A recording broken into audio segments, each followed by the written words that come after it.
What's going on, guys? Welcome back to Cruise Sin City.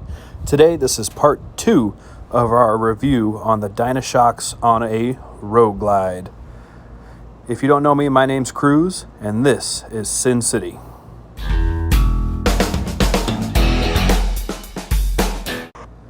Before we get started today on this video and this review, I want to let you guys know, hit like, subscribe. There's a lot more cool content coming out. I've got about 2,000 miles now in the saddle on my Mustang Super Touring Deluxe. So if you want to check out that video and be notified right when it comes out, hit subscribe, hit that bell, all that good stuff. But let's talk about these shocks on my roadglide. So I've got like 3 or 4 kind of criteria that I would say if you hit these, then these shocks are for you. Number 1, you got to be a big boy. I'm talking 250, 300 pounds. These shocks are pretty heavy. I've got them on the lowest setting of the 5 different adjustable settings on these shocks. I'm 6'4", 300 pounds. So just with that, with my weight, it's almost too heavy, even at the lowest setting. Now, fully loaded, touring, stuff like that, I think I might want to bump it up a setting or 2. Maybe, we'll see, we'll play around with it.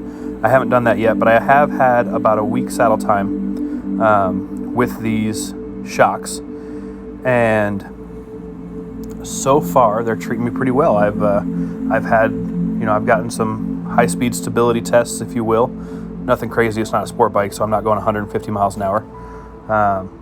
But it hasn't affected that at all. It has affected the bumps in the road. They're not jarring my back anymore, which is awesome. But one thing I do want to talk about is how stiff they are. It almost feels like as if the sag isn't set correct for these shocks.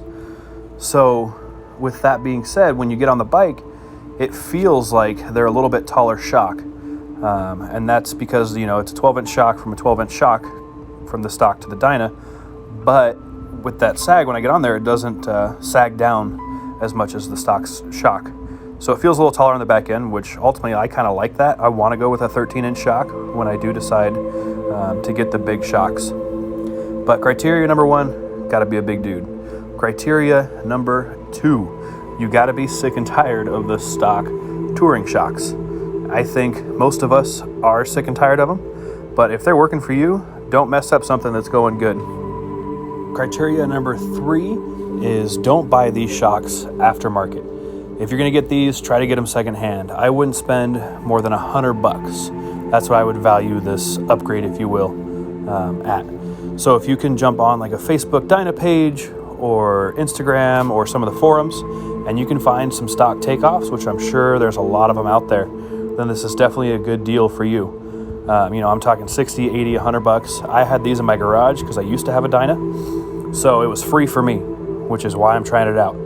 But I wouldn't go drop $200, $300, $400 on Dyna Shocks to put on a roadglide or a touring bike or anything like that when you could spend $400 on better shocks that are made for this bike. And I'm pretty sure that almost every aftermarket shock that's out there is going to be better than the stock touring shock. In conclusion, I'd say these shocks are a good budget upgrade if you can get your hands on some budget-friendly Dyna Shocks. It's worth a shot. If you're ready to drop the big money on the good shocks and good suspension and everything, then go do that. This isn't a replacement for that, for the Oleans and the Legends and not even progressive suspension stuff. It's not a replacement for that. But if you're looking for something to hold you over and save your back some pain, then these are for you.